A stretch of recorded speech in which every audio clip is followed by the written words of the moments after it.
जम्मू कश्मीर विधानसभा चुनाव की चर्चा हर तरफ है। नेशनल कॉन्फ्रेंस और कांग्रेस के गठबंधन ने बीजेपी के लिए इस चुनाव को जीतना और मुश्किल बना दिया है। बीजेपी की ये बौखलाहट उसके नेताओं के बयानों में साफ साफ नजर आ रही है। इधर नेशनल कॉन्फ्रेंस और कांग्रेस के गठबंधन की खबर आई, उधर इस गठबंधन को घेरने के लिए खुद अमित शाह को सामने आना पड़ गया।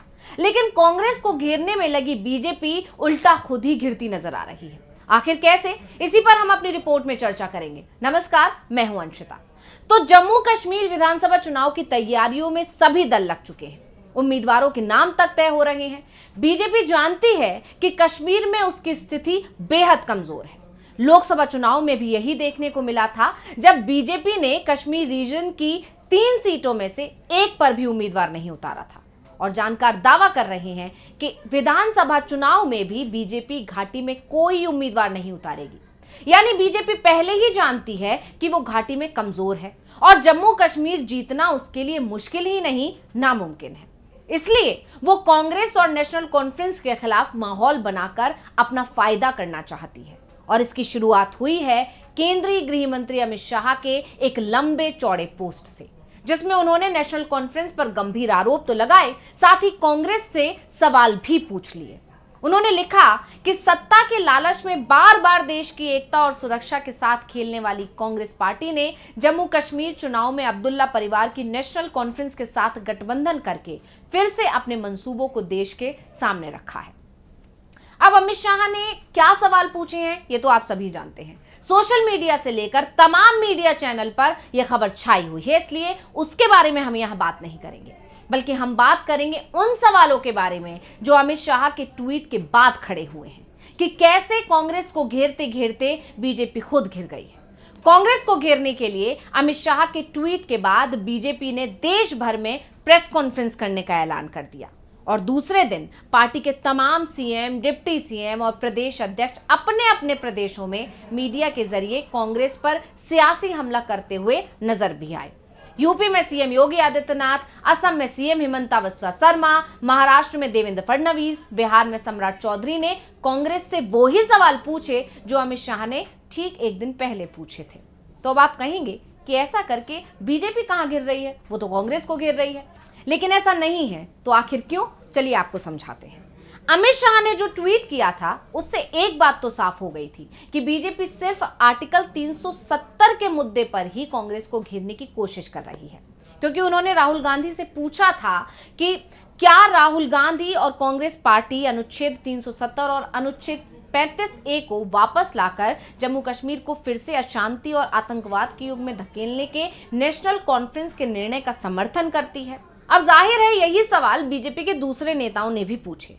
अब इसी बीच जब खबर आई कि बीजेपी देश भर में प्रेस कॉन्फ्रेंस करेगी, तो सबसे बड़ा सवाल जो खड़ा हुआ वो ये कि क्या बीजेपी घाटी में भी प्रेस कॉन्फ्रेंस करेगी, और अगर नहीं करेगी तो फिर इस प्रेस कॉन्फ्रेंस का मतलब क्या रह जाएगा। क्योंकि जिस राज्य के लिए प्रेस कॉन्फ्रेंस हो रही है और वहां चुनाव भी हैं, तो अगर वहीं प्रेस कॉन्फ्रेंस नहीं हो रही तो जाहिर है ये प्रेस कॉन्फ्रेंस वहां की जनता के लिए तो बिल्कुल नहीं है। ऐसे ही कई और सवाल खड़े हो गए हैं। दरअसल जम्मू कश्मीर से विशेष राज्य का दर्जा वापस लिए जाने को मोदी सरकार जम्मू कश्मीर के हक का फैसला बताती रही है। पीएम मोदी, अमित शाह से लेकर दूसरे तमाम नेता ये दावा करते रहे हैं कि जम्मू कश्मीर के विकास में विशेष राज्य का दर्जा और आर्टिकल 370 सबसे बड़ी बाधा था। इसके हटने के बाद से ही वहां जबरदस्त विकास हुआ है। अब अगर उनका ये दावा सच है कि जम्मू कश्मीर में विकास गंगा बह रही है, तो इसे जानने का हक कम से कम जम्मू कश्मीर के लोगों का तो बनता ही है। बीजेपी को प्रेस कॉन्फ्रेंस करके कश्मीर के लोगों को उनके विकास के बारे में बताना चाहिए था।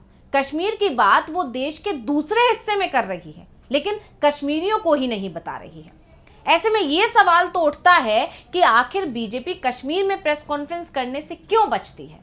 इसकी वजह है घाटी में बीजेपी की कमजोर स्थिति, और उससे भी बड़ी बात है बीजेपी वहां 370 के मुद्दे पर चुनाव नहीं लड़ सकती, क्योंकि कश्मीर की जनता चाहती है कि घाटी में 370 फिर से बहाल हो जाए। जब से सरकार ने 370 हटाया है, वहां की जनता नाराज है। इसका नुकसान भी बीजेपी को हुआ। लोकसभा चुनाव में बीजेपी जम्मू कश्मीर की 5 लोकसभा सीटों में से सिर्फ 2 ही जीत सकी, जो दोनों ही जम्मू की हैं। घाटी में कभी भी बीजेपी का अच्छा प्रदर्शन नहीं रहा है और ये बात बीजेपी भी अच्छे से जानती है। शायद यही वजह है कि वो घाटी से बाहर रहकर 370 के मुद्दे पर कांग्रेस को घेरने की कोशिश कर रही है। वैसे अमित शाह से लेकर बीजेपी के दूसरे नेता दावा कर रहे हैं कि जम्मू कश्मीर से 370 को हटा दिया गया है, लेकिन क्या ये सच है कि अब 370 का अस्तित्व समाप्त हो गया है? जवाब है नहीं। अनुच्छेद 370 अभी भी कायम है। अनुच्छेद 370 को पूरी तरह से हटाया नहीं गया है। हो सकता है आपको ये बात सुनने में अजीब लगे, अटपटी लगे, लेकिन हम यहाँ आपको बताएंगे कि हम ऐसा क्यों कह रहे हैं। तो आपको बता दें कि अनुच्छेद 370 3 भागों में बटा हुआ था। जम्मू कश्मीर के बारे में अस्थायी प्रावधान था, जिसको या तो बदला जा सकता था या फिर हटाया जा सकता था। केंद्र सरकार की तरफ से भी संसद में यह साफ किया जा चुका है कि अनुच्छेद 370 का पहला भाग बाकायदा कायम है, सिर्फ 370 का दूसरा और तीसरा भाग ही हटाया गया है। 370(1) में प्रावधान के मुताबिक जम्मू और कश्मीर की सरकार से सलाह करके राष्ट्रपति आदेश द्वारा संविधान के विभिन्न अनुच्छेदों को जम्मू और कश्मीर पर लागू किया जा सकता है। 370(2) विशेष राज्य के दर्जे के संबंध में था और 370(3) में प्रावधान था कि 370 को बदलने के लिए जम्मू और कश्मीर संविधान सभा की सहमति चाहिए। यानी 370 का भाग 1 अभी भी जम्मू कश्मीर में लागू है। ऐसे में अनुच्छेद 370 तो पूरी तरह से हटा ही नहीं है। तो फिर बीजेपी ये क्यों कह रही है कि अगर घाटी में नेशनल कॉन्फ्रेंस और कांग्रेस की सरकार आएगी तो 370 दोबारा आ जाएगा और घाटी असुरक्षित हो जाएगी।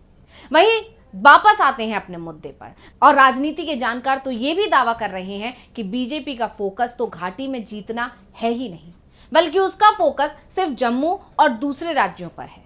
यही वजह थी कि परिसीमन में जम्मू में 6 और कश्मीर में सिर्फ 1 सीट बढ़ाई गई, जिससे विधानसभा चुनाव में बीजेपी को फायदा हो सके। हालांकि इसकी उम्मीद भी अब बीजेपी को कम ही नजर आ रही है और यही वजह है कि चुनाव जम्मू कश्मीर में है और वो प्रेस कॉन्फ्रेंस उन राज्यों में कर रही है जहां तो चुनाव भी नहीं है। अब इसके पीछे पार्टी की क्या रणनीति है, इसे भी समझना जरूरी है। तो जानकार बताते हैं कि बीजेपी ऐसा करके हिंदू मुस्लिम करना चाहती है और दूसरे चुनावी राज्यों जैसे कि हरियाणा, महाराष्ट्र में इसका फायदा उठाना चाहती है। बीजेपी ये बताने की कोशिश कर रही है कि कांग्रेस और नेशनल कॉन्फ्रेंस सिर्फ एक समुदाय विशेष को फायदा पहुंचाना चाहते हैं। इसलिए बीजेपी ने 370 के मुद्दे पर घाटी में छोड़कर देश भर में प्रेस कॉन्फ्रेंस करने की योजना बनाई। हालांकि जानकार कह रहे हैं कि इससे बीजेपी को कुछ फायदा नहीं होने वाला है, बल्कि उल्टा नुकसान हो सकता है, क्योंकि लोकसभा चुनाव के नतीजों ने बता दिया कि देश में हिंदू मुस्लिम अब नहीं चलेगा। बीजेपी भी इस बात को समझ चुकी है और आनन फानन में ऐसी गलती कर गई जिससे कांग्रेस और नेशनल कॉन्फ्रेंस को ही फायदा हो सकता है। हालांकि कांग्रेस को घेरने में लगी बीजेपी पर कांग्रेस ने पलटवार भी कर दिया। पवन खेड़ा का बयान आया। 35 की वापसी चाहते हैं। हम अमित शाह जी से जानना चाहते हैं कि जब पीडीपी से इन्होंने समझौता किया था, क्या पीडीपी का मैनिफेस्टो पढ़ा था? चलिए, पीडीपी का मैनिफेस्टो नहीं पढ़ा होगा, जिसमें इंडिया और पाकिस्तान दोनों की करेंसी के बारे में जिक्र था कि दोनों को लागू किया जाएगा, जिसमें सेल्फ रूल के बारे में बड़ा लंबा चौड़ा डॉक्यूमेंट था। उसके बावजूद आपने उनसे समझौता करके सरकार बनाई। सरकार बनाने के बाद एक कॉमन मिनिमम प्रोग्राम बनाया। उसमें आपने क्या लिखा? आपने लिखा कि अटल जी की नीति पर चलते हुए हुर्रियत से भी बात करेंगे। क्यों लिखा था बताइए? ये अनाप शनाप बोलने की आदत एक बीमारी सी लग गई है भाजपा के नेताओं को। गृह मंत्री के पद पर बैठे हैं और इस तरह की हल्की बातें करते हैं। यानी साफ है कि जो बीजेपी 370 का मुद्दा उठाकर नेशनल कॉन्फ्रेंस और कांग्रेस को घेरने की कोशिश कर रही है, असल में तो वो उस तरह से हटा ही नहीं है। जो उसकी सच्चाई है वो हम आपको बता चुके हैं और इसीलिए कहा जा रहा है कि कांग्रेस को घेरते घेरते बीजेपी उल्टा घिर गई है और उसी पर ही अब सवाल खड़े हो गए हैं। तो इस रिपोर्ट को लेकर आपका क्या कहना है, हमें कमेंट करके अपनी राय जरूर बताइएगा। इसी के साथ मुझे दीजिए इजाजत। देखते रहिए डीवी लाइव। नमस्कार।